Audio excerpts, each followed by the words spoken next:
आपल्यासोबत दिगंबर बनसोड अपंग जिल्ह्याचे अध्यक्ष आहे, हे आपल्यासोबत आलेले आहे। हे आपली व्यथा आपल्याला सांगणार आहे। नमस्कार। नमस्कार सर, नमस्कार। मी अपंग कल्याणकारी संघटनेचे जिल्हाध्यक्ष आणि आपण आम्हाला भेटल्यामुळे खूप खूप अभिनंदन। आपलं पण आणि आमच्या मागण्या तुम्ही शासनापर्यंत पोहोचणार असं आम्हाला आशा आहे। अपंग कल्याणकारी संघटनेचे जिल्हाध्यक्ष मी आपली व्यथा सांगत आहे। केटीएस रुग्णालय ह्या ठिकाणी मी व माझे जे दिव्यांग बांधव सर्टिफिकेट म्हणजे प्रमाणपत्र अपंग प्रमाणपत्रासाठी 10 वेळा 6 महिने आपल्याला अपंग सर्टिफिकेट मिळत नाहीये आणि आम्ही 10 वेळा निवेदन करतो वारंवार जिल्हाधिकारी। त्यावेळेस जिल्हाधिकारी म्हणतात की हो आम्ही तुमच्या करू। म्हणून आम्ही आपल्याला सांगू इच्छितो की त्या डॉक्टरांची नेमप्लेट त्या ठिकाणी लावावं। कोणत्या वेळेवर कोणता डॉक्टर राहतो, डॉक्टर उपलब्ध राहत नाही आणि त्यामुळे दिव्यांग वेळोवेळी ह्या दरवाजावर त्या दरवाजावर वेळता मानतो आणि केटीएस रुग्णालयामध्ये ओपीडी सेपरेट दिव्यांगासाठी व्हायला पाहिजे आणि नामप्लेट लावायला पाहिजे डॉक्टरांनी।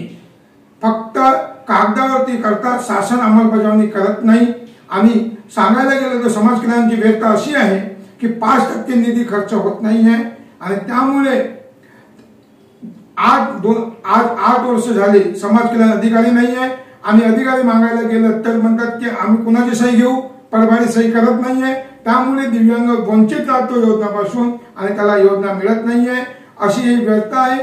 आणि समाज कल्याणकडे जिल्ह्यामध्ये दिव्यांगाच्या आकडाच नाही आहे आणि आज 2099 मध्ये आपला जिल्हा बनलेला आहे।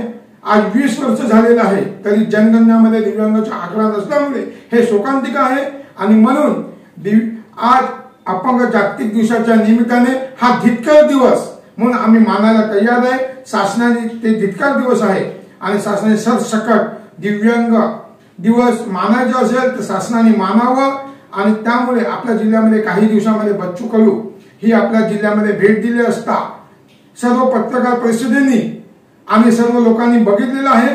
त्यामध्ये काही 0 आउटपुट मिळालेला आहे आणि शासनाने फक्त 5% निधीतून खर्च करायचा, फक्त खर्च करतो पण त्याचा आउटपुट काही मिळत नाहीये। म्हणून शासनाने जे दिव्यांग लोक असतात हे रिक्षे, मोबाईल, कानातली मशनी हे वाटप करण्यापेक्षा दिव्यांगांना रोजगार हे उपलब्ध करून दिले असते तर माझे 4 अपंग दिव्यांग बांधव आपल्याकडे कामाला लागले असते, घरामध्ये रोजगार केला असता।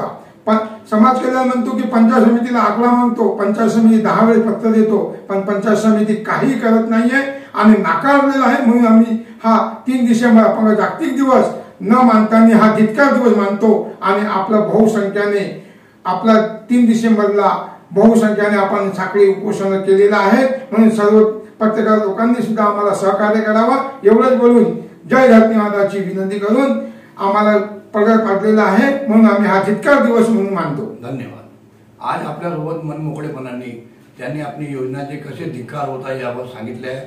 सतीश पारधी, नवराष्ट्र, गोंदिया।